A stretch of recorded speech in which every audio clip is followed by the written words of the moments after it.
Hello, and welcome to the Bel-e and Scratch podcast. I'm your host, Bel-e. And I am your co-host, Scratch. And today, oh boy. Oh boy. We don't have a topic again. Oh boy. But hey, that's never stopped us before. Oh boy. Oh boy. Oh boy, oh boy, oh boy. I don't know. I guess the only thing that's kind of been on my mind is, now, I can thankfully talk about this. Thankfully. My job, of course. The one consistent thing you will hear me bitch about. That is consistent. Yes, it is very consistent. I pride myself on being consistent and prompt when need be. No, we can talk about the job market. Okay. Oh, does it relate? Oh, There's yeah. some next level stuff going on right now. Yeah, alright. Let's use my thing and then we'll bridge into your thing. Is that Sure, cool? Alright, sure. cool. Awesome, we got a plan of action. Yeah! So, here's the thing. I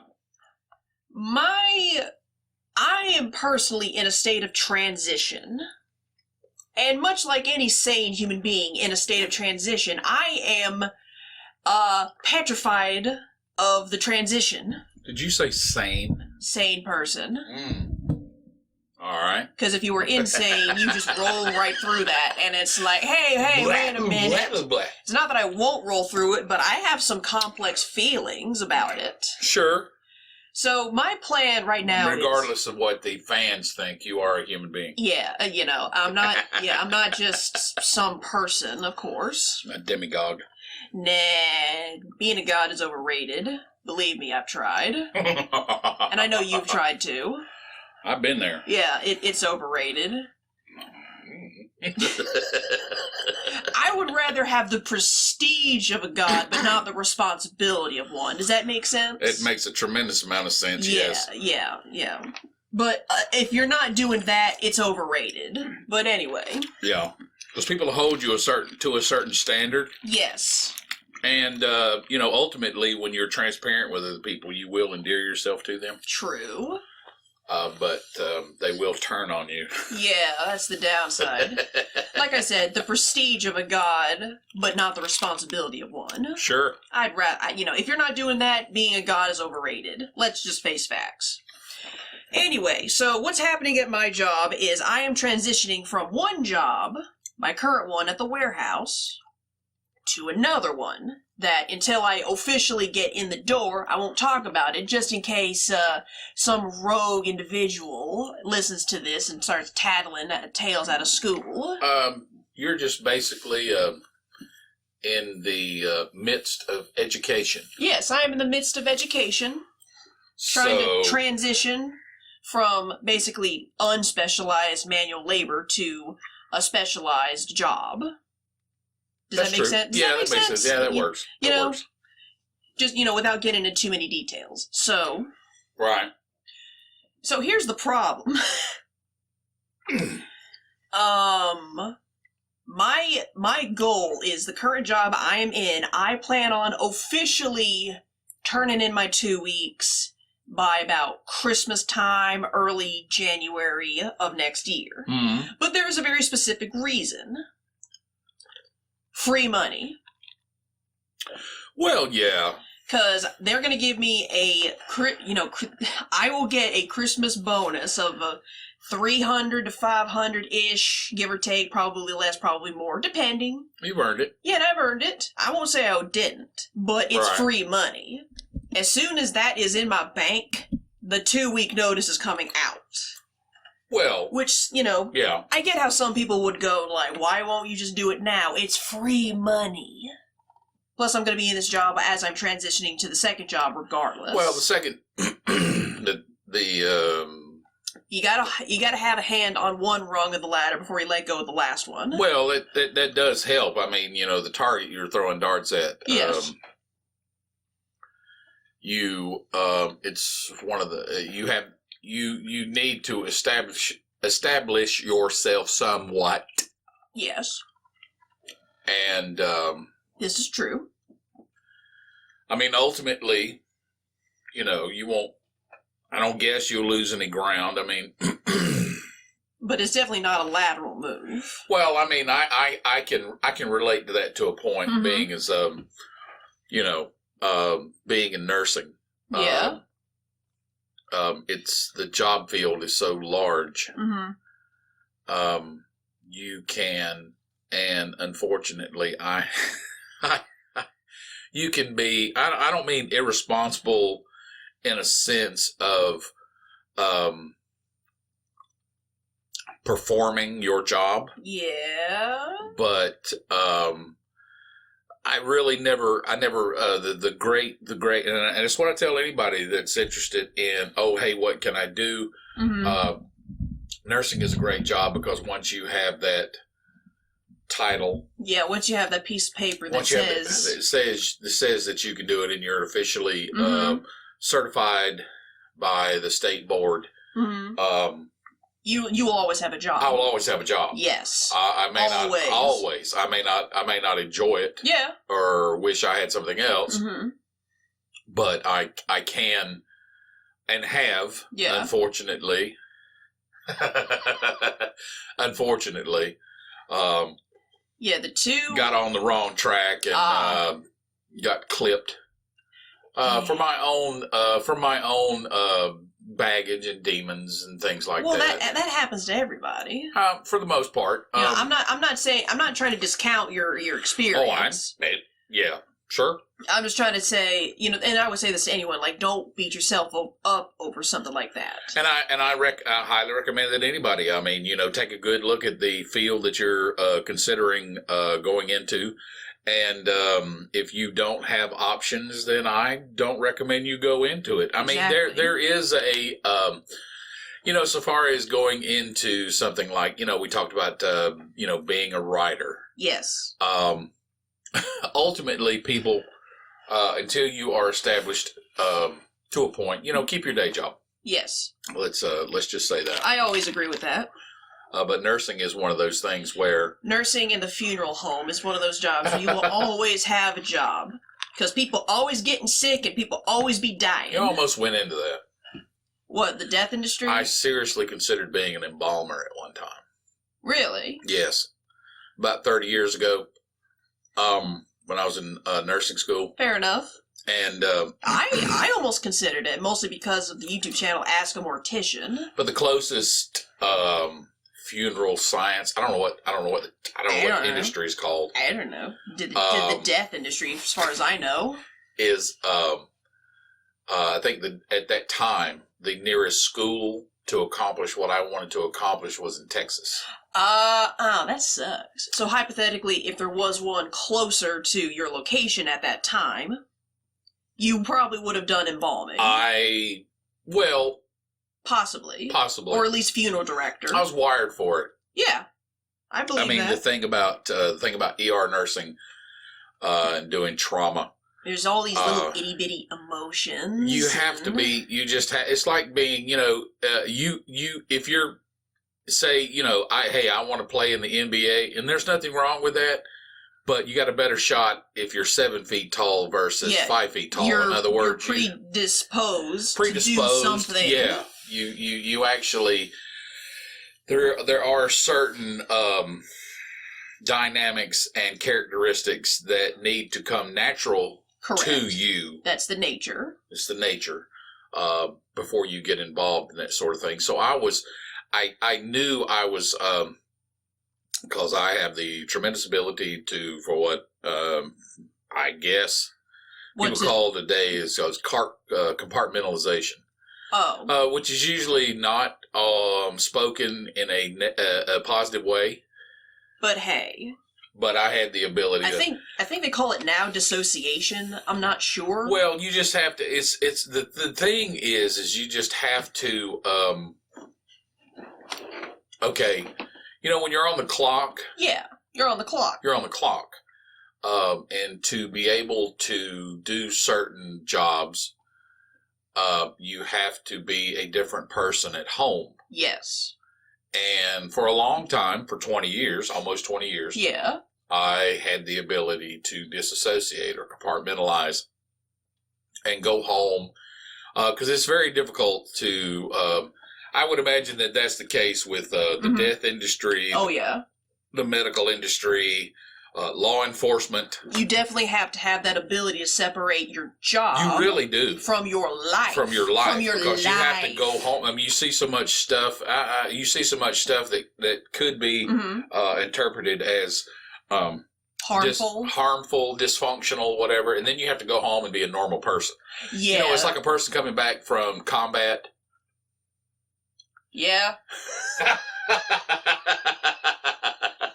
Finish your thought. You have to finish your thought. You have to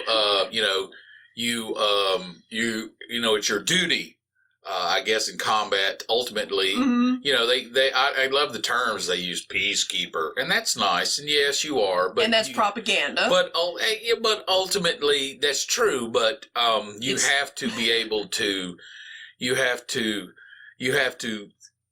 For lack of a better expression, and forgive me, folks, if this is out of bounds, I really don't know. I was not in the military. I considered it a couple of times, and I came from that lineage. My father and my grandfather were military. Oh yeah, I forgot about that. Yeah, you have to be able to, for lack of a better expression, be a killer, and then go home and be a normal person, and that's tough. Yes. That's tough. And here's the thing. I would advocate that just because you can dissociate /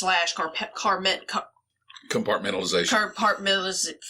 Yeah. That thing. I swear to God, I'm smart, but I can't say words. That's okay. I hate that. It's like, I'm not a dumbass. I know what you're saying. I just can't say it. That's okay. Anyway, so here's the thing. This actually leads me into. I don't mean to go completely off topic. I don't care. I know. We'll circle back around Sunday. But here's the thing. I can't be the only person that had this idea. I can't be the only person that has had this idea. But somehow, I have not really found a lot of literature talking about it. Either I'm just looking in the wrong places and or I suck at research, which is entirely possible. You know? Yeah. Because research was not... I like to read books, but as far as separating fact from fiction, I'm just like, give me info now. Sometimes I just get in that mode where it's like, just give me the truth right now, you know? It'd be nice if it worked that way. Yeah, it would be nice if it worked that way, but it doesn't. No, it makes me angry. But anyway, it's just the impatience of youth, I guess. Yeah. However... I cannot be the only person that has had this thought, but at the same time, I have yet to really find anyone else that has had this thought in real life. Here's the thing. You're going to run into a lot of that. Welcome to the club. Don't remind me. Yes, memberships, club meetings are on Tuesdays. You're my kid. Yeah. Yeah. Oh. I'm not groaning at the fact I'm your kid. I'm groaning at the fact that it happens. I know. Anyway, now, I have brought this thought process up with every single person I have encountered who has been in the military. Whether or not they have said so, or the fact that you can tell. Sometimes you can tell. Like Marines, you know it's a Marine. Yes. I have encountered about 5 to 6 Marines that I personally knew were Marines, and I hate you. Here's the thing. I respect the Corps. I respect the Corps. I respect the Marine Corps. I respect what you guys do. But as soon as you get out of combat, like you serve your terms or anything, I hate you. Yeah. I want to throw crayons at you so you leave me the fuck alone. Because you're either an idiot, a brute, a bully, and there's a difference between a brute and a bully. Yes, there is. Or you will just stare at my ass on the squat rack, and I don't appreciate that. Well, hey, co-ed gyms, what are you going to do? No, I know. No. It's not the fact. No. It's not the fact that it happens that irritates me. That's not the problem. I know it's going to happen. Sure. But it's the Marines who are always the ballsiest ones that like to get a front row seat. Yeah, I mean, it's like, hey, 6 feet.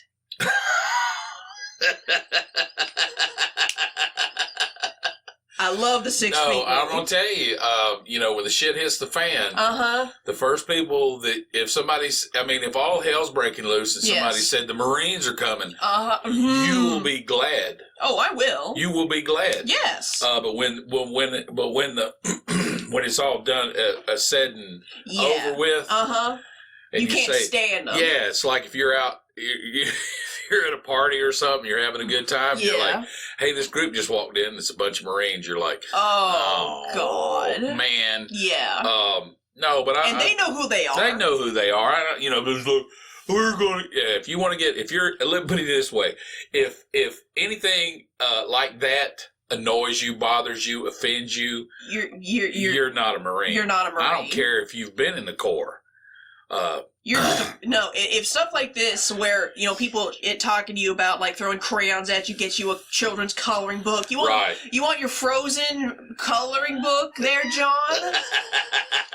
If you get mad if you get mad when we make fun of you, you're not a Marine. No, you're just a punk ass you're bitch. Just a punk. Yeah, you did like 2 weeks of basic training and then dropped out because you're a bitch.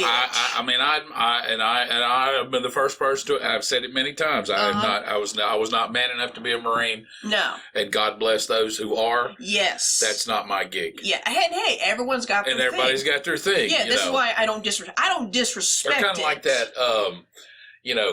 Break glass in case of emergency. Yes. You don't need it, but you don't always need it. But when you do, you're gonna be glad you had it. Yeah. And so I give them their due. I give them their respect. Yeah. But you also roast them at every opportunity. Oh, I don't cut them any slack, and because if you try to punk up a Marine, I don't think they respect you. Yeah. I honestly don't. Yeah, if you don't cut up with them, they're going to be like, no, because your problem. You don't give them shit. No, they.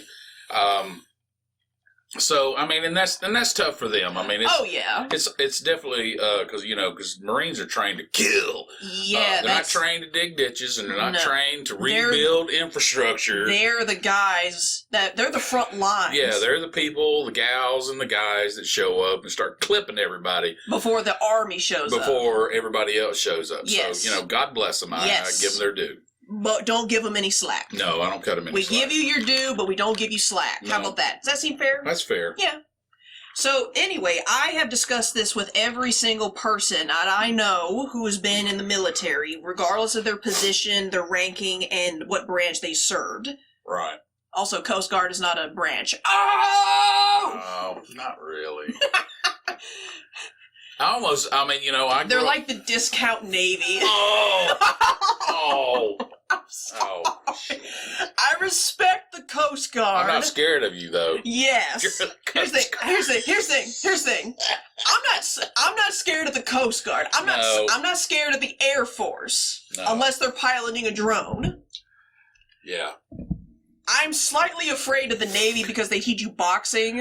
I am slightly afraid of the Army, depending on what position they put you in, whether you're like the medic, the infantry, or like the border guy, or a Green Beret, Right. I am scared of. There's different. I am scared of Marines. Absolutely, yeah. Marines are.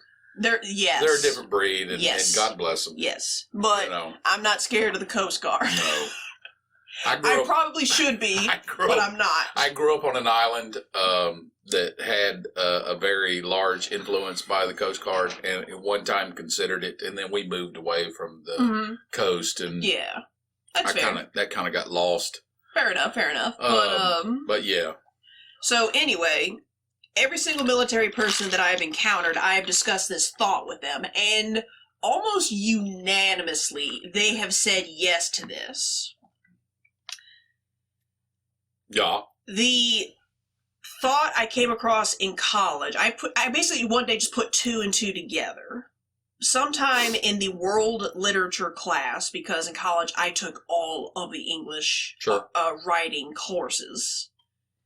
My degree is in art, it should be in writing, but they didn't offer that. Yeah. Because whatever. It's a 2-year degree, it's supposed to be bullshit anyway. Yeah. Whatever. Yeah. I'm not mad. No. So we were talking about, we were going over, Japanese literature and whatnot.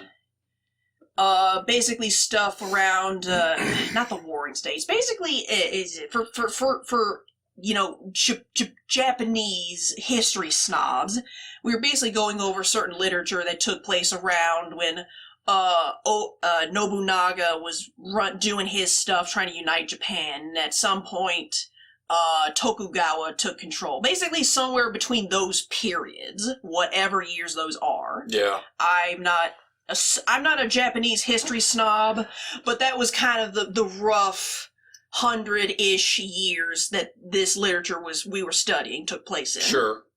Just for context. You have a very established warrior class in that culture anyway. Yes, and that's Very exactly established. that's what I'm going to get at. You see, because here's the thing, Japan, much to the contrary as they may appear today, with the advancing technology and the animes and the Hatsune Mikus and all that other stuff, Japan's history, they fuck you up. Yeah. They were warriors. They were warriors. You know, they were hardcore. They weren't savages. No, I don't think they difference. were. I mean, some of the activity could be defined that way. But that wasn't their core. Well, like, the thing about it, I mean, if you're on an island yes, and you defeat an enemy, what good does it do you to leave that enemy alive? You know what I'm saying? Exactly. So, not only did they defeat their enemies, they then eliminated their enemies. Yeah, it's called basically stomping out the ashes so the coals don't ignite another fire. That's correct. Yeah, that's does a good that make way. sense? Yeah, that makes a lot of sense. So here's the thing: I would construe savagery as like, I don't know, probably possibly the Gothic barbarians who quote unquote sacked Rome, but I don't want to get into that. Yeah. Maybe the Mongols. Definitely the Mongols. Yeah. The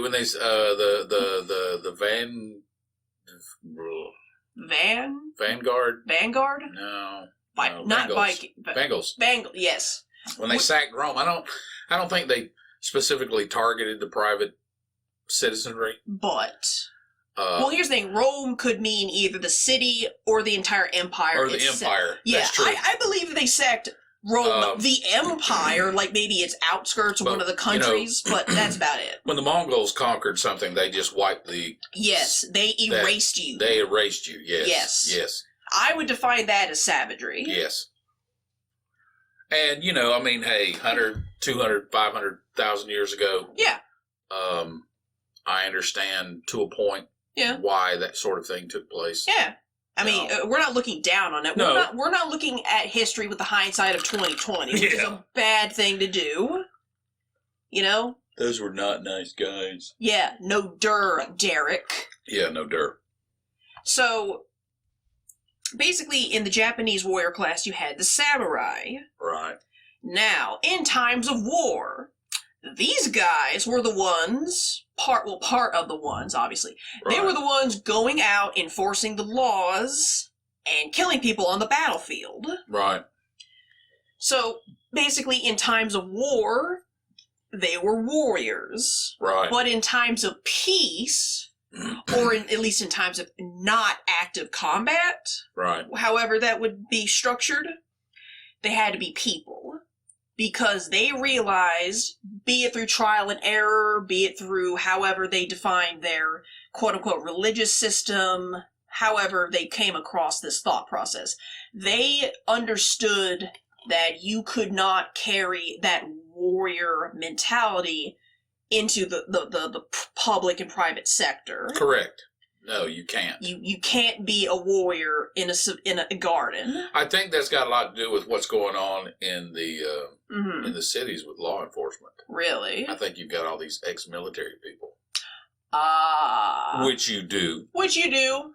And it's hard to turn that battle, that part of your mind off. Part of your mind off. But here's the thing. In Japan, I would argue it's slightly more prevalent because it's fundamentally was built into their caste system for a better it's for a term to use. Yeah, exactly. I mean, when we here in North America, and we look at that sort of thing, and it's easy for us. It's easy to look down on it. It's easy to look down on it, but you don't realize that people are, from cradle to the grave. Yes, they are. They are one way and cannot be another. Correct. Yeah. Kind of like in India. Yeah. They have a definite caste system. Definitely a caste system. So in Japan, they had a pseudo, like feudalism type caste system. Feudalism, a militaristic type of... Yeah, something like that. Basically a hierarchy of, there was the emperors, and then there was like the daimyo, shogun. Obviously I'm not listing these in order, but there's people in these positions. The samurai class, the military, merchants, commoners, farmers, whatever. Yeah. So, I mean, it was a built-in class. Right. So at some point, somehow, they figured out, hey, it's probably a bad idea to have the people who are in active combat just milling around with a civilian populace. We don't want massacres. We don't want to kill the people that give their taxes to us. Right. And, food, but whatever. So, they had these processes. Now, there's obviously more than one way to do it. Sure. But what they would do is these ritualistic ceremonies of sorts. Not like prayer or anything, but like the tea ceremony. Mm. Where they would use these very... the final season of Samurai Jack illustrates this wonderfully. A cartoon. Yes. Look up Samurai Jack tea ceremony, and you will see his... Now, granted, it's animation, but whatever. Same principles apply in real life. It's accurate. I mean, there's... his movements are very considered, and I don't want to say calculated because that can be negative, but very considered, slow, purposeful movements. There's a certain... Well, I think maybe it's, kind of a reining in, kind of a formal, official way of, for the individual to say to themselves, yes, I am aware that I am no longer an active warrior. Yes. I am now the civilian. I'm now a civilian, and basically, I think those types of rituals. It's meditative. It's meditative, but it's also a point of self-discovery where the person is formally declaring that I'm laying my weapon down. Yeah. And I'm not going to take heads anymore, for lack of a better description. Yeah. And it's a two-way street. They're saying, okay, the community at large is basically saying, okay, here we are having this ritual to welcome you back into civilian life. Yes. And you need to leave your weapon at the door. Yes. And and unfortunately, that's something that doesn't happen in this. That's what I was leading area into. Of the country. Yeah, that's what I'm leading into. You see, they had a way to basically, in a meditative way, turn that part off. Right. But here's the thing. I think the reason they had that is because that is a built-in class in the caste system. And it's a very... so hypothetically, they can't have an entire class of people just butchering people. I think butchering lower civilians. Yeah, one of the biggest reasons that I've always been a fan of Japanese culture, because everything happened in a vacuum, so to speak. So to speak, yes. Because you're on that island. Completely isolated. Kind of like Egypt. Yeah. Because Egypt wasn't an island, but it's desert. Yeah. And so you see these really concentrated forms of the culture and the society trying to come to grips with these types of issues. Yes. Where over here, no such thing is in place. No such thing. It's more the individual's responsibility. Yes. to say, okay, I've been killing people for the last year, 2 years, or 3 years. So, regardless of the motive. Mm-hmm. And now you have to throw them back into the civilian populace. Yeah, right. And now you got to go, bag groceries at Wally World. Yeah, exactly. You know what I'm saying? Yeah. That's tough. That's tough. Yeah. So basically what I had come to the conclusion of was because these people were important in Japanese society, they had these little ways of being meditative and focused to not be that massacring warrior. But over here, because, well, the whole thing about it is I have the, obviously it's, maybe a couple decades ago it was less obvious, but it's definitely pretty obvious now about how the government just considers everyone in the military completely disposable. Oh, yeah. Like a box of tissue paper. Oh, yeah. Oh, yeah. Because we don't have any established transfer industry where you go from the soldier, you go to this place where they kind of help you reintegrate, and then you're the civilian. They just, hypothetically, you serve your tours or you do your time, they drop your ass right in the civilian populace and be like, hey, good luck, yeah, like you've been on an all-inclusive vacation. Yes. For the last 12 months, 24 months, 36 months, something like that. Something like that. Yeah. And then you're supposed to come home and just be, just be the mailman. Yeah. You can't do that. You've been shooting at and getting shot at, and watching your friends and people you depend on, people you trust, get blown away.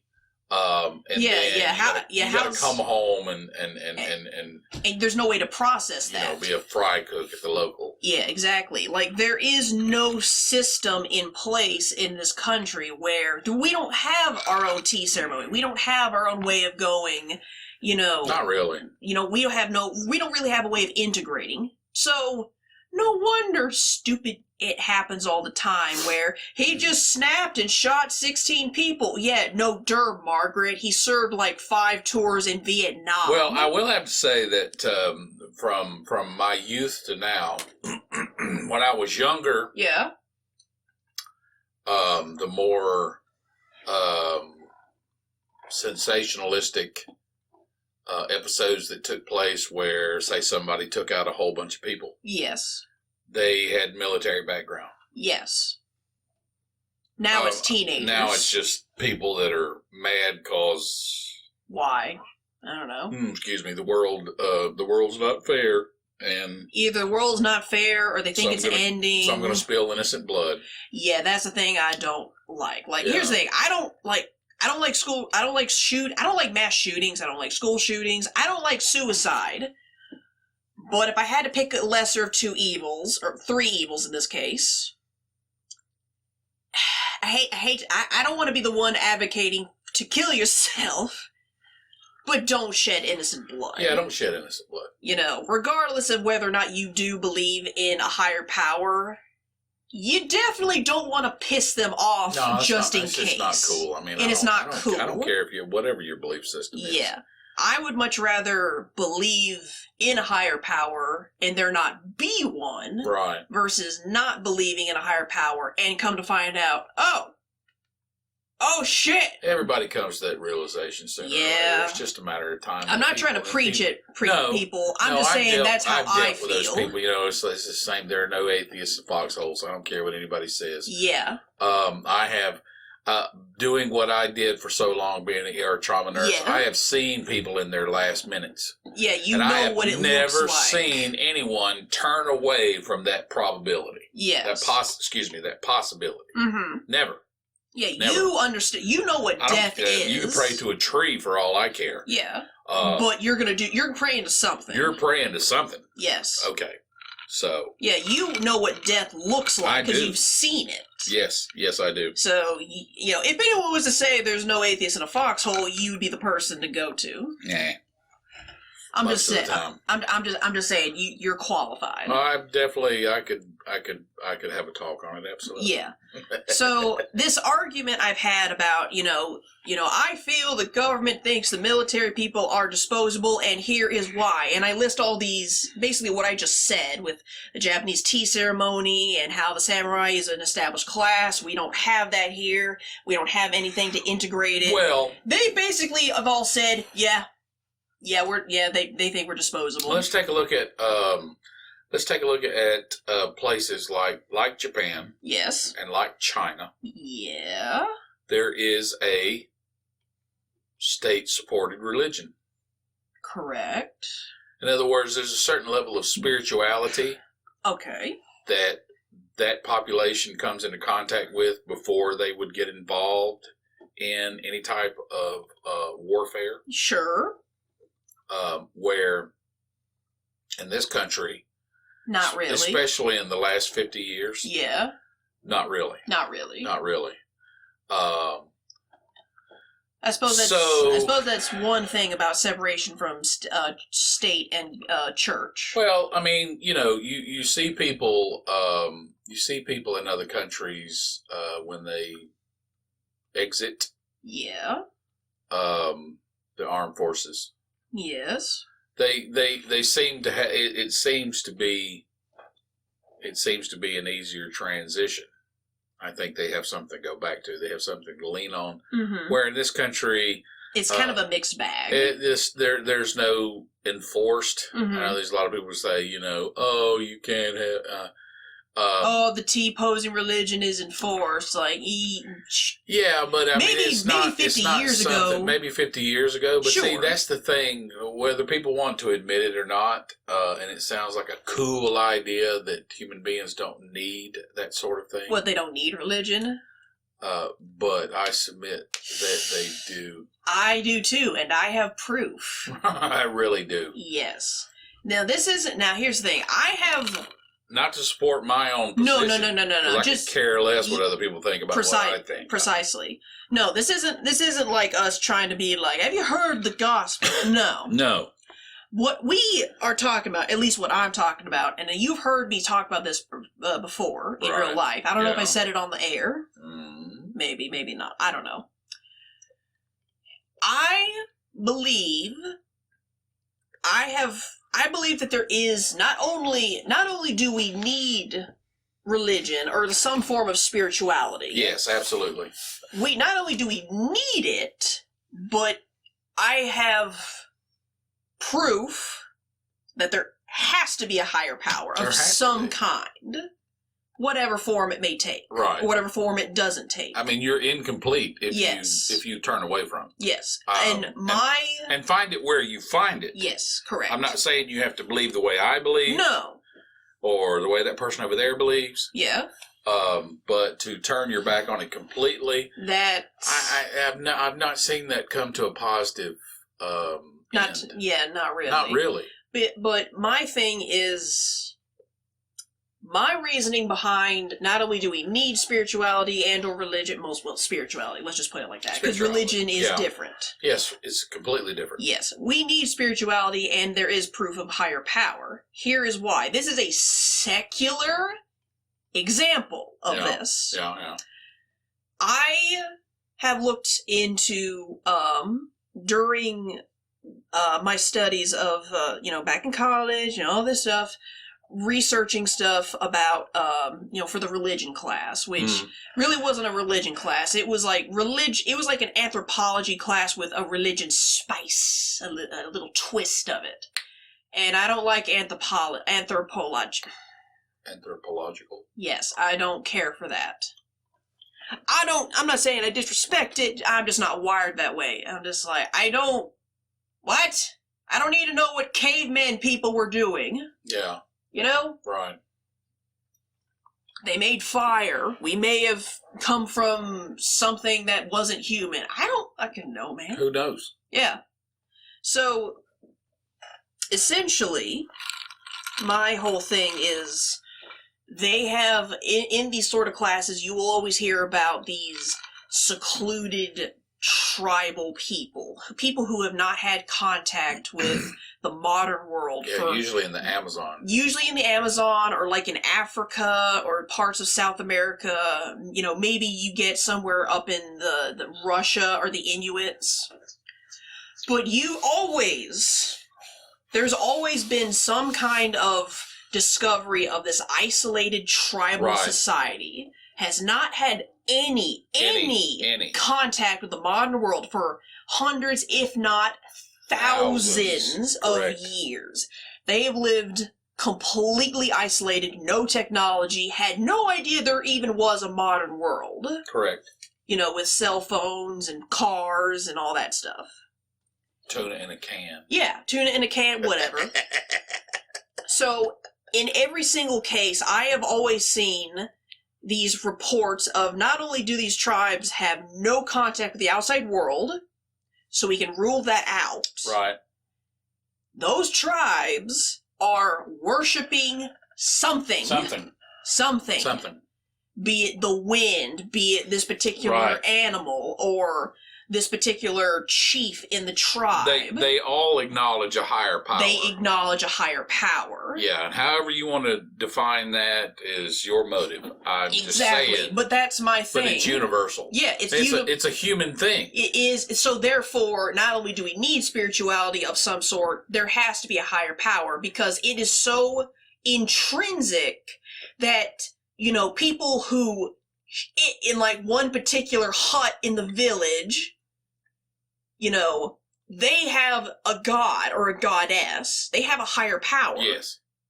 You know, they don't have toilets. They don't know what the internet is. They don't even know what Mars is. No. But they have a higher power. They have a higher power. So there has to be one. Universal, 100% of the time. Yeah.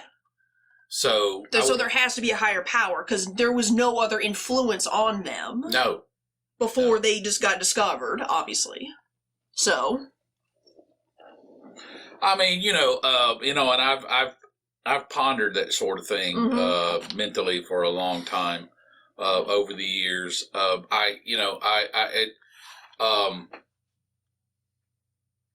the answer that I come to is, it is possible, I guess, that many generations ago, hundreds of years ago, thousands of years ago, tens of thousands of years ago, that it was instilled into the culture. But I can't imagine that it would still exist to this day. Exactly. If it has no application. Precisely. You know, these people, especially these, well, for lack of a better expression, these rogue societies that are not a part of what we use the word civilized. I define it as the modern world. Yeah, but what I'm saying is these people don't understand any different. Exactly. And they have a higher power. Well, what I'm saying is these populations, these indigenous populations, these undiscovered, detached indigenous populations, if there was something in their midst that did not, if they didn't find it productive, they would get rid of it, because they're in this constant survival mode. Yeah, like they haven't figured, like the type of tribalistic society where they're barely scratching the surface of agriculture. Our culture doesn't understand survival mode. Not really. Because if we don't have the money to go through the local drive-through, we just go to the store and buy it, and then, consume it at home. But pure survival, famine, where it's a matter of sickness, or they're trying to... The Four Horsemen. Yeah, they're just trying to survive. Yes. So if that sort of thing doesn't have any application, they'll get rid of it. I just would imagine it would have been disposed of a long time ago. Yeah. We people in here in this in North America, we have a tendency to look at spiritual, honestly and truly, levels of spirituality as almost a variable or disposable. It shouldn't be. But what I'm saying is we have that option. Mm-hmm. When these people Yes. are fighting for survival every minute of every day, Yes. of every week, of every month, of every year. Yeah. You see, Yes. it always finds its way into their culture and society, Mm-hmm. and they embrace it and treasure it, And they cling to it. and they cling to it, whether they like a it or survival blanket. exactly. They cling to it. Here in North America, we are affluent enough where many people turn their back on it, and I'm not saying you should or shouldn't. I'm just saying that, we have the option. we have the option, and Yes. apparently they don't. They don't. And they don't, so they don't get rid of it. So And why should I? People say, Yeah. well, if you were more civilized, you wouldn't believe that way. What I'm saying is, when you get down to the base survival, what keeps these people alive? Mm-hmm. If it works, it works. Yes. And apparently it works.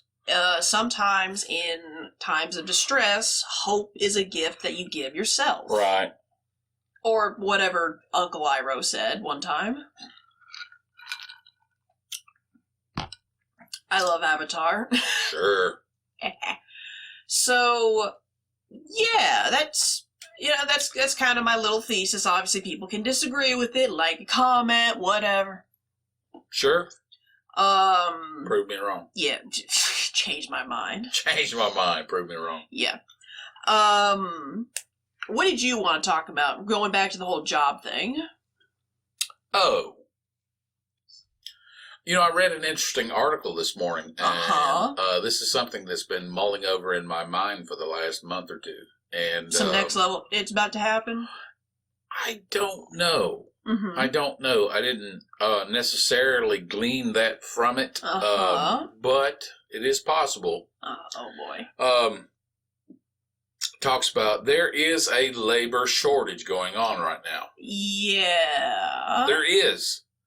Okay, there's a certain political party that's saying, no, there isn't. Yes, there is.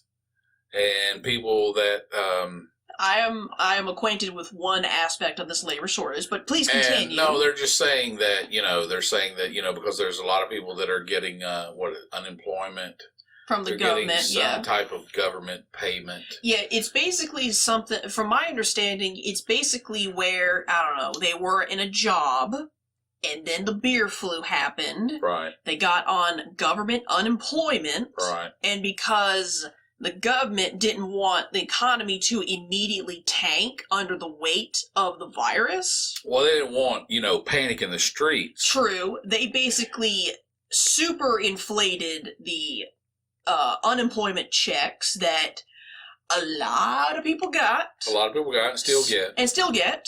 Yeah. So basically what has happened is it has created this dynamic where, think about it. Someone in your position, would you rather be making, for some people, would you rather be making like minimum wage upwards to roughly $15-ish, but Right. you have to like get up early, go to work, get hassled, You can yelled go work at. for $500 or stay at home for $300. Exactly. Pretty And much. most people decided to stay at home for Stay at home for $300. Yes. Yeah. Which, What I ran into was, and it makes a lot of sense when you begin to break it down. Yeah. Is basically saying that, because this was a different, because I'm not saying I got caught up in this mindset, but I was definitely, by my nature, by my nurture, I supported this mindset of just saying, well, people don't want to go back to work because they're getting, government money. Which is technically not wrong. Which is not wrong. But. Yet. One of the biggest reasons that people don't want to go back to work is, and I don't know if they're conscious of this, because all the money is being printed for the stimulus package. It's already showing its face in the prices. Inflation is taking place. Yes. And what inflation is just there's more money being printed and pushed into into the financial system, so it's driving the price of everything up. Mm-hmm. But wages are staying the same. These companies are going to have to get past their quote-unquote bottom line, and they're going to have to pay people more money to come out of the home and work. Yeah, that's exactly what's happening. They are going to have to. They have to. Basically, it's not a matter of morality. Yeah, it's not a matter of morality or anything like that. It's now logistics. Okay. So, basically what has been, and I've seen it, inflation has increased over the past 50 years, but wages really, percentage-wise, have stagnated for a long time. Yes. So what's going to have to happen, basically what the government is saying, and it's about the only non-negative thing I can come up with the current administration, and personally I don't think they're cognizant of it. If they were conscious of it, I would have a more positive spin on what they're doing. But basically what is going to happen is companies are going to have to pay more to get people to come back to work. Because people aren't going to, no way, now everything costs more. Yes. So there's no way people are going to go back to work for the same wages, for the same pre-panini wages. Yeah, exactly. So they're going to have to cough up more money. So that means less money for the executives on top. So you basically what's been happening is they're paying indirect labor people, which is the executive level, more money, so, for lack of a better expression, so they can abuse their employees, so they can just be cannon fodder. And I think people have the option of not being employed. Yeah. Because if you look at it, there is a labor shortage for jobs that are paying like $15 and down. $15 and down, but if you're paying like $15 and up, right, there is no labor shortage. There is no labor shortage. Because they are getting paid. Because they're getting paid for lack of a better expression, a living wage. Yeah, living wage. This is also part of why I'm getting out of my job at the warehouse, because I'm making less than $15 an hour. So, so the people that are on top are going to have to make less money, or the shareholders that they pay, they're going to have to make less money. Yeah. So you can pay your employees more money. This also will be counterpointed with the rise of the robots. Yes. Much to our well, I mean, people have done that to themselves. I used to tell people all the time, you want to blame a politician for the loss of jobs. You need to blame Steve Jobs. Yes. You need to blame Gates. Bill Gates. And I mean blame in kind of a facetious, sarcastic kind of way, because ultimately technology is technology. Yes. Okay. Would you rather drive a car? Or would you rather have a horse and buggy? Exactly. Technology is what it is, and you're going to have to get in line. You're going to have to understand. You're going to have to plan your future accordingly. I agree.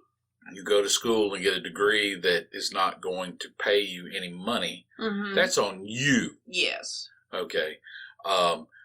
When I went into nursing, I sat down and I looked at all the possible avenues I could have pursued.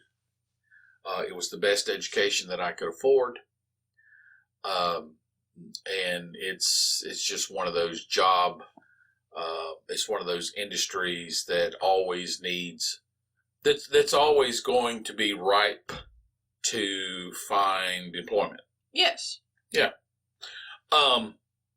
So you need to seriously consider what it is you're considering getting involved in. Yes. And the thing about it is once you choose these, whatever you choose, you have to accept, what the pay is going to be, Yeah. what the job market's going to be, but you need to do the research. Correct. Okay. I think part of it is I remember hearing something about why are millennials and people in that age range like super depressed nowadays, the people who are trying to revolt against this whole minimum wage thing. Yeah. I remember hearing someone say that, well, when they were kids, yeah, they were basically told that they could grow up, get a degree, do anything, be anything that they wanted. Right. And because it was the 90s, they also sort of kind of demonized the service industry on top of it. Yeah. So, when these people grow up to try to, be whatever they want. Right. They basically get thrown into this whole thing where they take on mountains of debt that they can't pay back. No, they can't. Not ever. Not ever. Not ever. So they're in this mountainous pile of debt for a degree that either is completely useless or there is no job market, essentially. So they have to rely on being in the service industry. Right. I don't think you can do that with the glass. I'm going to work on it. You gotta use a wine glass. Shut up. You can't use a pitcher, or whatever the hell that thing is.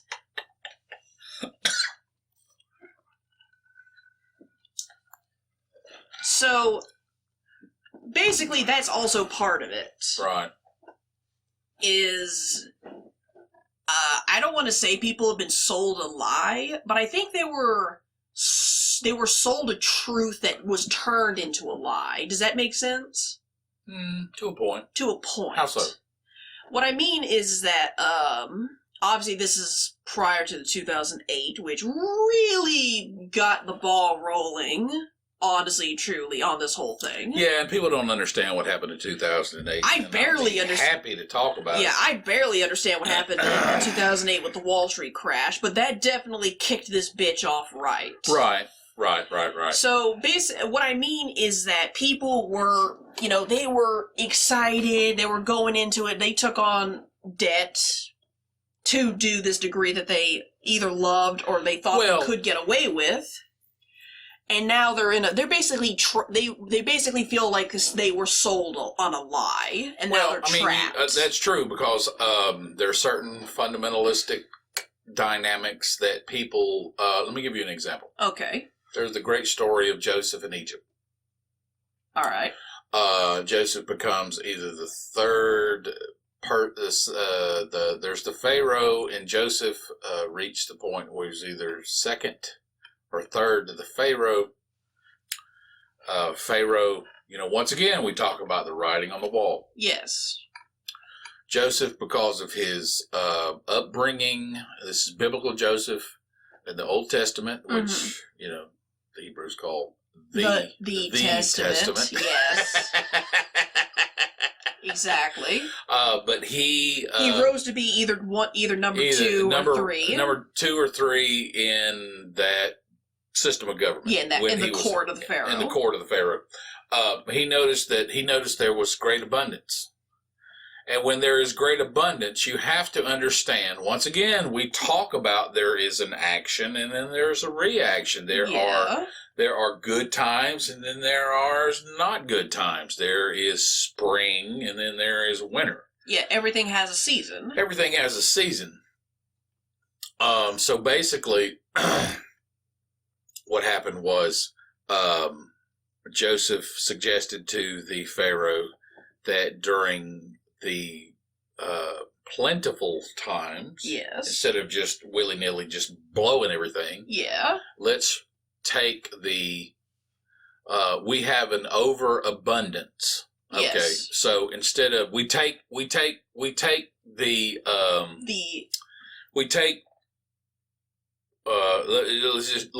net profit. Let's just say a crop of corn. Yeah. Okay, we have X number of citizens. We have a X number. We have a crop of corn out in the field. Mm-hmm. Okay, and a family would say this year has been exceptional. Instead of going crazy, what you need to do is you need to consume what the field provides, even though this year it provides so much more than you need. Yes. You only need to consume what you need. Okay, and anything in excess of what you need, you need to store for the future. Okay, because there is going to be a time of need. So basically what happens is in these times, what happened in the 90s is there was such an abundance. It happened in the 80s too. Yeah, it just kind of carried over. Kind of carried over. There was a huge increase in everything in the mid to late 80s, and there was a decrease in the early 90s, and then probably by the late 90s, there was this huge increase of economic prosperity. And what happened is what you need to do in those times is you need to once again, and I don't see anybody that can have a problem with this, because even people who environmentalists, mentalists, whatever, non-materialistic people, they would even agree with this. Use only what you need, take only what you need, and if you have extra, then you store it for a possible deficit in the future. Because if you have an overabundance, a huge overabundance, you will have a time, and it's just the way, we talk about it. The sun rises in the east, sets in the west. Yes. It is a normal, there are times of overwhelming prosperity, and then there are times of famine. Okay, and what you need to do is during those times of overwhelming prosperity, you need to only consume what you need to consume to help you survive, and then save everything for a rainy day. Yes. Okay, and that's all it is. So what Joseph suggested to the Pharaoh of Egypt was, during this time of overabundance, we need to take the excess that we don't need, and we need to store it up for the future. Yes. Okay. So what happens, where the problem comes, is when you have this overabundance. Yeah. And then you consume this overabundance. And then when the time of need comes, you don't have any stores. Nothing. You have nothing. You don't have your stores aren't full, your shelves aren't full.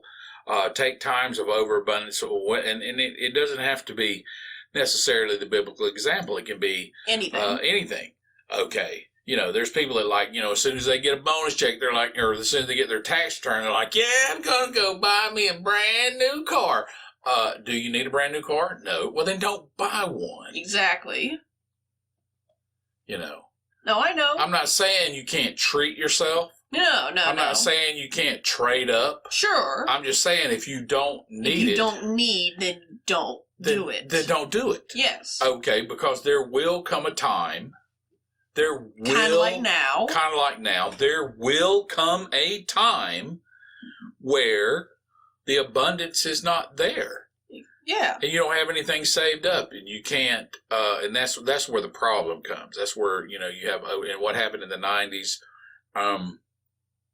There was such an overabundance. It's like the 1950s, and why the late 60s were so, in early to mid 70s were so tumultuous, because the 1950s was such a time of abundance, and there's so many people that didn't prepare for it. Oh yeah. Okay, they didn't save. They didn't fill up their storehouses with grain. They had all this extra grain. And they said, oh, hey, so we've got all this extra. Let's eat more than we need. Let's overindulge. Yeah. And that's going to get you sooner or later. Exactly. And that's just the way things are. That's just the way nature is. That's just the way, we talk about these different cyclic events that take place, these periods. When times are good, then you need to store for the future. That's just being smart. Indeed. Okay. That's not, the only reason I understand it is I was raised on these type of, for lack of a better expression, these biblical principles. And,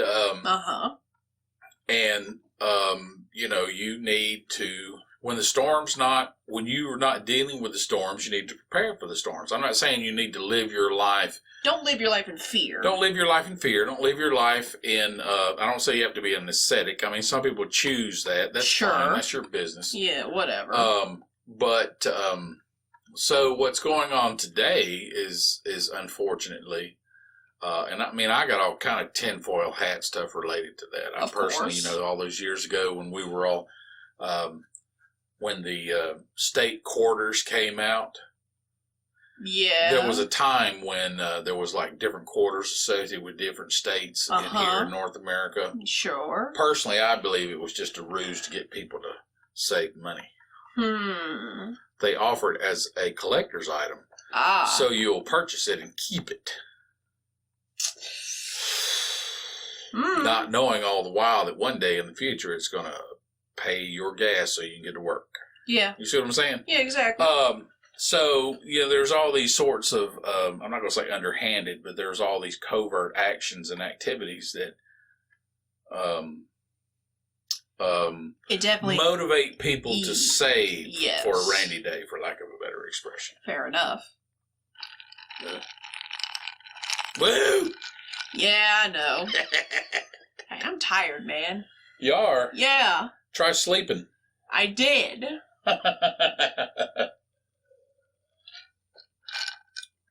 Being a low-rent dealer is tough. Yeah. Low rent. Yeah, low rent. You've been exploited for free. No, I know. Hey, my wages is food. What do you expect? No, I understand. Yeah. I've been there. Sorta. Kinda. Maybe. So I think that's what's going on with the job market. I think these companies are definitely going to have to. They're going to have to pay people more money. Yeah, it's not a matter of morality. No, it's not a matter of really. It's not a matter of increasing capitalism versus socialism or anything like that. No, logistically, unless you want a complete collapse, which I'm not saying we won't have. No, but we're not out of the woods yet. No, but we won't. We won't. How so? There's no way the government, the system of government that's in place right now, we will never. Unless there is some catastrophic event, and I'm like talking the fucking aliens or something, or maybe a nuclear war with another superpower. There is no way there is going to be a repeat of the Great Depression. They're not going to let it happen because the government and the system in this country almost completely collapsed. Oh, yeah. And the people in power would have lost their power. Yes. And the people in power right now don't want to lose their power. They're not going to lose their power, so they're not going to let it collapse. No, I get it. Okay, no, in my opinion, unfortunately, they're giving more of an ear to, for lack of a better expression, mob rules. But they're not going to. They're not going to let that happen. No, they're just not going to let. They're just print more money and send it to you. Okay. But here's the thing: you can only do that for so long. Yeah, but how long can they stretch it? That's what I mean. Is it possible for them to stretch it outside our lifetime? Yeah. Oh, yeah. I believe that. So, once again, we go back to that. I talk about that all the time. You need to live your life. Yes, just live your life. Just live your life. Don't get caught up in this whole end time scenario. And it happens. Yes. And it's not always religious. No, it isn't. It just isn't. It doesn't have anything to do with the tea religion. Or the T-posing religion. Or the T-posing religion. Or the religion where you can't draw their guy. No. Doesn't matter. I mean, and those folks that you can't draw their guy, they're in a little bit better position because they've been living the same way for the last 1,000, 2,000, 3,000 years. So it doesn't really matter. So, it's just like what's going on today. They're like, oh, hey, the earth is overpopulated. No, the cities are overpopulated. And the cities are taking all the resources. And the cities are taking all the resources because they're overpopulated. Because you try telling anyone outside of, like, suburban white America to stop having kids, they're not going to do it. No, they're not going to do it. Because a lot of places on the planet don't believe in not having kids. It's like the West Coast. They're always in a drought. Well, they're always in a drought because they're overusing their groundwater. Yeah. That's it. They're always in a drought because LA and San Francisco are doing stuff. Yeah, they want to lay it off on, it's global warming. No, it's urban sprawl is what it is. Yes. You're not utilizing your resources. Honestly, I don't even know. I don't even know why California in general doesn't just like have 5 bajillion desalination plants. They do in Saudi Arabia. Exactly. You can't tell me the technology doesn't exist. Yeah, because they have it. Because they have it. So why don't California have it? Why don't we have it? Yeah, I mean... Yeah, that doesn't make any sense to me at all. We've now progressed to the point where we can stop stealing water from halfway across the country. Yeah. So why not just get a bunch of desalination plants, just line them across the coast. Across the West Coast. Because the Earth is 75% water. Yeah, I don't get that We can't consume all that water inside of 100... Yeah, we can't consume all that water inside of 100 years. Exactly. Yeah. Exactly. Maybe 500, but still then. Well, the thing about it is, I mean, they're just not, they're pointing here's the issue once again, and this encapsulates all areas of existence. When you point your finger at the wrong thing and claim that it's the problem, you'll never solve it. Exactly. You'll never solve it. Nope. It's just like putting the wrong person in jail for a crime that they didn't commit. Yeah. You are not taking the person who committed that crime off the street. Yeah, it looks good in the newspapers and it looks good. But the real perpetrator is still out there. The real problem is still out there. Yes, and you've yet to solve the problem. Exactly. So the problem never goes away. And then you wonder why everything's all fucked up. And you wonder why everything's all up. Yeah. It's not hard to understand. Yeah, I get it. My favorite... I don't know too many details about it, but I only know from hearsay. My favorite example of that topic... Mm-hmm. Of, unless you address and fix the problem, it's never going to go away, is the story of, under in the USSR under the reign of Stalin, there was like a serial killer. Mm-hmm. But because of the propaganda saying that serial killers was like a phenomena, purely located in capitalistic societies, that because they were communists, they could never have a serial killer. That dude just went off for like decades before he either died or someone got to him first. Yeah, I don't understand that at all. Yeah, I'm like, okay. First and foremost, I get you can't tell the civilians that there's a serial killer because of what Big Brother already said. I get that. Yeah. Why can't you have your secret police people go after that guy? You see what I mean? It's like the emperor has no clothes. Exactly. Yeah. And that in itself is a big fucking problem. It's a big deal. Yes. And the fact that people dismiss such things. How you can be okay.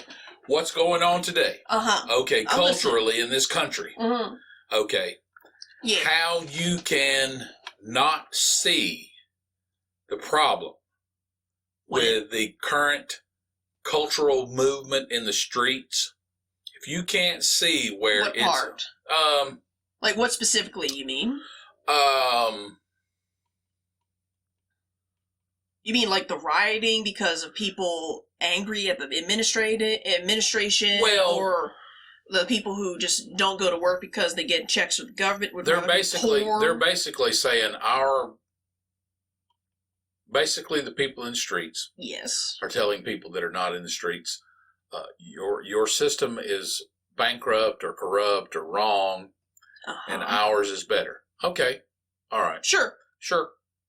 But if you can't pin down the problems within your own system that you're pushing, yes, you're saying that it's better than the one that's already in place? Oh, what, lesser of two evils? Lesser of two evils.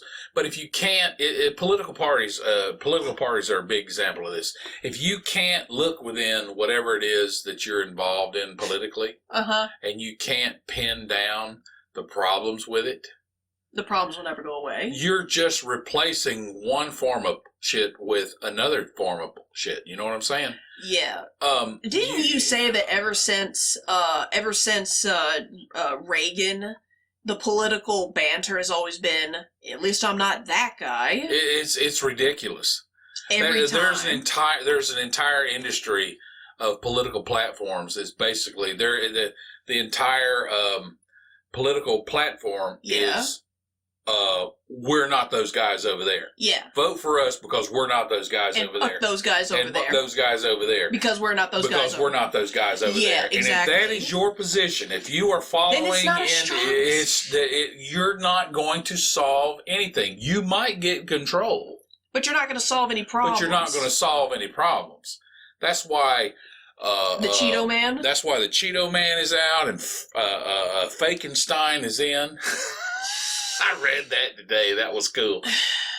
Sleepy Uncle Joe has got so much Botox. I can't understand why his lips even move. To me, that's just embarrassing. I'm sorry. I just, if you have the leader of the free world that's got so much Botox in his face to make him look younger. Or at least make him look awake and not dead. Oh my God. That's too much Botox. Now he smells like formaldehyde, for crying out loud. Landing up in this bitch. That's ridiculous.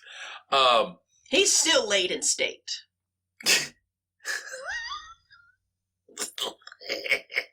Yeah, Lennon is still laid in state. Yeah. Yeah. Well, there's a couple of walking stiffs going on today. I'm aware. But, it's, you're not. They're not going to make that seventh heart transplant. Listen, I'm telling you right now. Ah! Damn it. Sorry. I have been listening to this rhetoric, and it ticks me off so much. I have been listening to this rhetoric for over 40 years. Okay, if our side wins, things get better. And the other side is like, no. If our side wins, things get better. And they never fix the problem. They never fix the problem. They never fix the problem. Maybe they can't. That's entirely possible. Like, whatever, quote unquote, the problem / problems, unquote, is. Yeah. Maybe they can, or maybe they don't want to. Well, here's the thing. Think about it. Obviously, let me phrase that. Not obviously. Hopefully. Mm-hmm. Those in the government powers, having more research and resources. You would think. This is why I say hopefully. They would be able to project and gather intel about whatever status update they want. Yeah. And at some point, probably a few decades ago, they kind of went, I got nothing. I have no solution. The same people that bitched under the last administration were the same people that bitched under the administration before that. And now they're bitching under the administration. Bitching under the administration that's in place right now. It doesn't matter. It doesn't matter. For some people, it just doesn't matter. It doesn't matter. No. Okay. Some people don't understand that the world is the way it is, and you are the person that makes the difference. If you are waiting on government to solve your problems, they're never going to solve your problems. They're never going to solve your problems. I don't care who's in office. Yeah. Okay. Yeah, Big Brother don't give a fuck about you. No, Big Brother don't give a fuck about you, and it doesn't matter who is flying the plane. Nope. It can be Sleepy Joe or it can be Cheeto Man. It doesn't matter. It can be somebody else. It can be somebody else. That's why I never understood the total aversion of people on the other side of the fence, the left side of the fence, had with Cheeto Man. He was so, I don't care how much of a people think he was or he could have been, okay? He was so... He did what he said he was going to do. He did what he said he was going to do. He was so unique. He wasn't part of the political class. That alone would have gotten my vote. Oh, yeah. Okay. And here's the Because thing. I'm so sick of politicians, I can't stand it. I think that's kind of the main reason everybody voted for him in the first place. I'm pretty sure that is. Yeah, either that or, the memes. That played a big part. Yeah, they played a big part. Just people who were just done. Yeah. Yeah. They were just done. They were just done. Yeah, it's not because of racism or fascism. It was just they were done. I listened to people complain about status quo. Yes. And then Mr. Obama was elected in 2008. Sure. And the majority of those people that wished him into existence, got him into the White House, they're still ticked off because they didn't get what they wanted. Guess what? It doesn't have anything to do with you. It doesn't have anything to do with you. It doesn't have anything to do with political party. It doesn't have anything to do with him. And that actually brings up an interesting point. The system in place is the system in place. Yes, and that actually brings up another interesting point. Well, it brings up a question in mind. Now, look, I get there are people who you just cannot please. No, they're implacable. They can never be happy. Can never appease them. Never. So, for the people who are kind of in this weird gray area between complete implacableness and being able to be satisfied, like people who do rail against the status quo and stuff. Yeah. What do you want? Yeah, what do you want? Does that make sense? Like people who are like, oh, once this guy gets elected, then problem A will be solved. What do you want? That's where the problems come from. They don't know what they want? They keep waiting for their own personal Jesus. They keep waiting for their own personal Jesus. When you need to do that. Are your own personal Jesus. Yes. You want to be lifted up? Lift yourself up. Lift yourself up. That's it. Which is unfortunate for some folks. Well, I'm not saying. I'm just saying that it's not a matter of this choice is good and this choice is bad. It's the only choice. The choice is you have to do it regardless. You have to do it regardless. If you want out, you have to break out. Yes. This is also why I don't. Part of this philosophy is also why I don't look down on people who now have to join the OnlyFans. OnlyFans.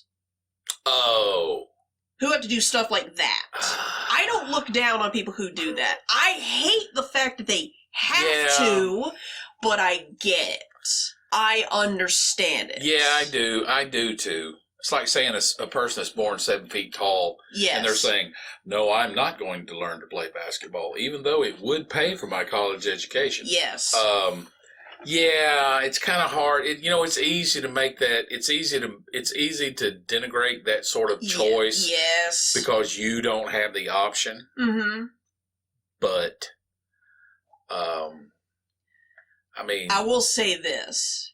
I will say this. What are you gonna do? I will say this. This is not to be crude or crass or to make me look bad or to make you uncomfortable. I know I've done that many times in the past. This is not one of those times where I'm intentionally doing it. I don't think you ever intentionally did it. Oh, okay, good. I always get concerned about that. All right. No. In terms of the ballpark, like that. Good. In terms of the ballpark of like that OnlyFans stuff. Yeah. There is one. I don't know how long this has existed. Right. But because of my Norse pagan friend, who shall remain anonymous. Yeah. There is a thing that if I had the opportunity, I'd probably get involved with. Because it seems to be dead simple and very profitable, which are my two favorite things combined. Simple and profitable. Yes. Yeah. No, I understand. Something called financial domination. It is the dumbest thing in the universe. And let me phrase that. It has got to be in the top 10 dumbest things to make money in the universe. You have to give me some details, because I got some stuff flying through between my ears I do. I'm going to explain it. Basically, now, it's most common with... the most common way it is done is what I'm about to say. Right. It is essentially where somehow, some way... you get in some sort, and now there is like no physical interaction. You don't have to even know who the other person is. Yeah. But somehow, someone has figured out a way to basically just like text mean things to dudes and the dudes will pay them money.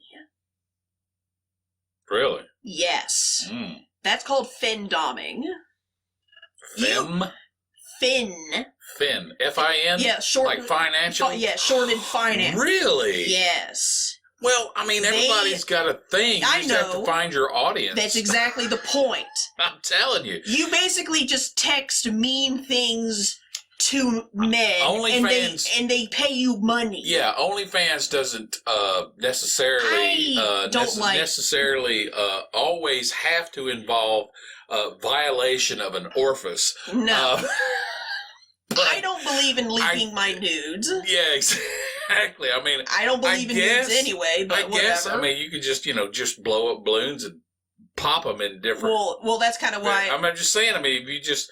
I had the idea of, like, instead of doing an OnlyFans, I would do, like, an OnlyPans where I teach you how to cook. Yeah. Or it's something... it's not nudity. It's just like, No. Okay, you see this pan? We go make some eggs. I mean, it's people... I mean, I guarantee you, somebody could take a ping pong paddle and paddle their ass sure. At different areas of wherever they live, and they would gain a following. And I mean, there's just people who are just wired that way. It's just it's the cover band thing. Yes, you know? I get it. We just like the way you sing the song. That's it. I don't look down on stuff like that. But it would have to be something that would come natural to you. Yes, that you would enjoy doing. Yeah, because otherwise, that's a lot of stuff. Yeah, like that's a lot of pressure. That's a lot of stuff weighing on you. The fact that you're leaking your nudes for money. Yeah, pretty much. Which that's got to be rough on some folk. It's there's not going to be a positive end to that thing. I can't really. No, I mean they may have. I mean, obviously, and I've seen it too. Yeah, I'm like, you know what? These people they're making six figures. Yes, but something's going to come from it. But you can't. I wonder how it looks like on tax forms, though. That's my concern. Well, I mean, if you incorporate and you have a business, it doesn't really, the details of how you make, the government doesn't care about the no. They really don't. It's just like, they just want their cut. It's just, exactly. It's just like if you gain income from something illegal, drug dealing, you still have to claim it on your taxes. Yes. If you say, last year I sold weed and I made $500,000. Government's going to want their cut. The government's going to want their cut. Yeah, you think you're going to get in trouble if you get busted for dealing weed in a place where you're not supposed to deal weed. But you're really going to get busted for... You try not paying the government their cut, buddy, and that's when you're going to get clipped. Yeah, that's basically... You'll still get in trouble. Winning in Las Vegas. You go to Las Vegas and win $5,000. Yeah. Or you bet... there are bookies here. There is no legal gambling in this area except for the occasional indigenous groups. What about the casino. Kentucky Derby? What I'm saying is you would have to contact. Yeah. Okay. But there's certain avenues. There are people here in this town. There are bookies in this town. Yeah. Okay. And I know one of the biggest ones. Sure. That if you went to him. You went to him, Joe the bookie, and you made a bet and won $50,000. No, it was not legal for you to make that. But you got to write that on your phone. But you better put it on your taxes. Yeah, because that's what'll get you put in jail. Yeah, Joe the bookie. He gonna tell you like, motherfucker, you better not fuck with the government. Yeah, you better not. And that's where the issue comes from. Yes, that is. So essentially, absolutely, yeah. It's just like what's happening in crypto right now.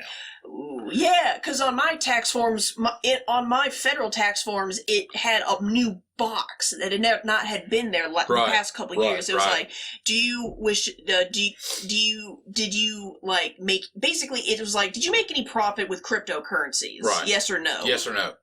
Yeah. I checked no, because technically I haven't. Technically, you have not. Yeah. We've dabbled with it. But we've not made a profit of any kind of. Nothing substantial. Now that's going to change in the future. Of course. But yeah. Yeah, no. Yeah, and all you people that are selling because you hear these articles where the government's kind of cracking down on crap. Listen, all they're doing, all these big whales like Papa Musk, He's just driving. He's driving the price down so they can buy more. So he can buy more. Yeah, Bitcoin is in retrograde right now. Bitcoin is not going anywhere. No. Because if I had not listened to that type of nonsense when Bitcoin first arrived in 2008, we wouldn't even be having this show, because I'd be a multi-billionaire right now, because I got deeply into it, but I listened to all the stuff that was negative. Don't listen to the negative stuff. No. Just don't. It's worth a shot. It's worth a shot. Yes. Okay. Because basically, it's just a matter of time before all fiat currency goes digital anyway. Correct. Because it pretty much is. When's the last time when you got paid, when you looked at your paycheck? Yeah. Could you take that piece of paper anywhere and get any money for it? No. The piece of paper itself. Piece of paper itself, no. Because why? They deposited that money, quote unquote money, into your bank account. Money isn't real. Well, that's digital already. Yeah. Okay, so when they're talking about, and every major company's doing it, they're talking about creating a digital currency, U.S. digital dollar. That's going to happen. It's happening in China. So guess what? It's happening over here. It's going to happen over here. You just got to get used to it. You just got to get used to it. Just That's all. do it. Just do it. Just get involved in it. Okay. Don't spend a bunch of money on something you don't understand. Do the research. Be smart. Yes. Okay. But it's not going anywhere. No. It's not going anywhere. No. Yeah, always remember, Bitcoin isn't going anywhere and money isn't real. And is it going to drive the banks out of business? I certainly hope so. Sick of them. They create money out of thin air and then charge you interest for it. That's ridiculous. Yeah. Anyway. No, I get it. I'm checking on Burp. There it is. Burp. Yeah, Bitcoin's not going anywhere. I don't know what Matic is doing. Matic's getting ready to swing up. They better. The other one is New Cipher. New Cipher. The two. Here's your cryptocurrency update.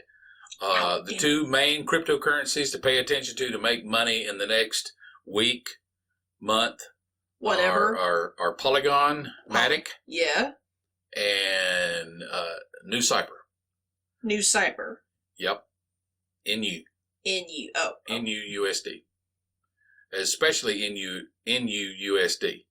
NUUSD has been in a downtrending channel since March. Okay, it just broke through. It's called a breakout. There's a lot of volume.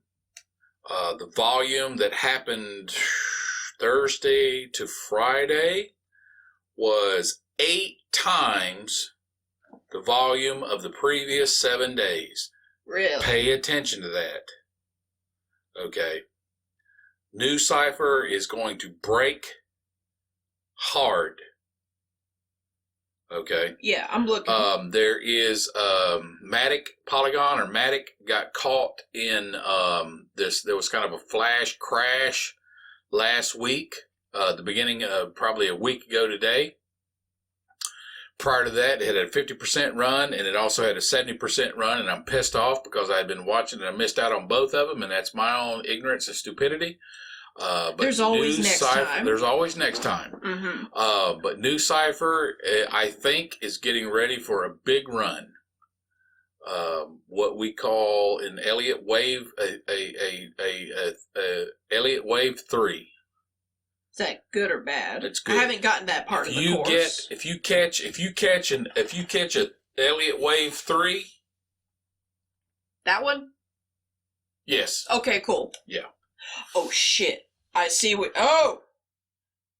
Yep. Because it's been in a downtrend and it broke through the 30-day average. I'm getting on this right now. I have my thing hooked up to my phone for this exact reason. You're watching it, or you're listening to it live on the air. Live on the air. Yeah, I am putting money into a crypto. Ooh. You bastard. Yeah. So totally out of control. So Matic and Polygon. You had a enough, lot of people are paying attention to Cardano. Sure. And Bitcoin and Ethereum Litecoin And to an they extent. are all trading under the major averages that tells you, and I'm going to go into it because if you want this information, you have to pay to get it out of me, buddy. Indeed. You are Give me the money. Give me the money. So those are the two top crypto coins. And that's a freebie. That's a freebie. That are on Coinbase. Okay, I can't speak if it's not traded on Coinbase. I can't help you. Yeah. Because I don't pay attention to anything right now. There was some kind of thing about apparently there's some kind of adult industry crypto coin that Elon Musk sat off. I'm rolling my eyes so hard. I don't even want to speak the name of the cryptocurrency. It shocked me when I heard it. But can you write it down so I know what it is so I can look at it? no, but Fine. you can't because you can't trade it. Oh, well, that's cool. Yeah, you can't trade it. I did it. Not on the platform that we're on right now. I did it. That's cool. You had enough, you Nazis, or you want some more? So those are the two top cryptocurrencies. I just threw 200 first bucks. Week of June 2021. Yeah, I just threw $200 at it because fuck it. So fuck everything.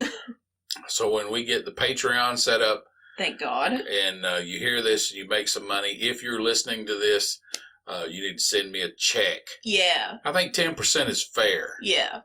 Okay, if I was a hedge fund trader, I'd get 60%. Oh yeah.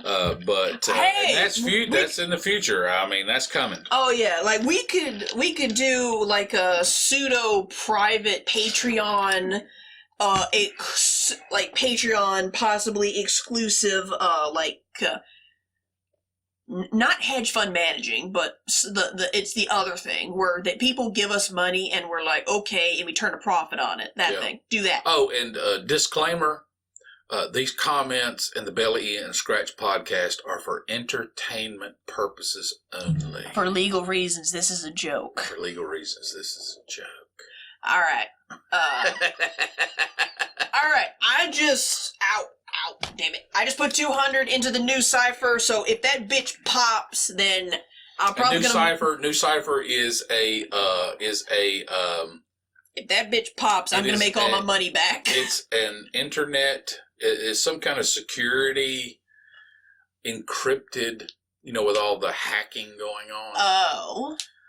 I think New Cipher is based on what I've seen so far. Yeah. I don't know what the future holds. Sure. But based on what I've read in the last week. It's what the hackers are using to trade with each other? It's what non-hackers will be using to be safe from hackers. Ah. It's headquarters. Its headquarters is in San Francisco. And it is some type of e-technology, encrypted cybersecurity. Sure. Until they crack it. I don't understand. It is inevitable. I don't understand it completely, but yeah. It is inevitable. It is inevitable, yes. Whether it takes a day or 10 years. Yeah. It will happen. It will happen, yes. Yes. So, yeah, that's it. I'm tired. Yeah. And I got something to do. Yeah. Alright. Cool. Okay, you cool? Yeah, I'm cool. Your head feeling better? A lot better. Good. I needed this. Good. I'm glad. Yeah. Alright. Well, that's it, folks. I was your host, Bel-e. And I was your co-host, Mr. Scratch. And we'll see you guys next Tuesday. Bye.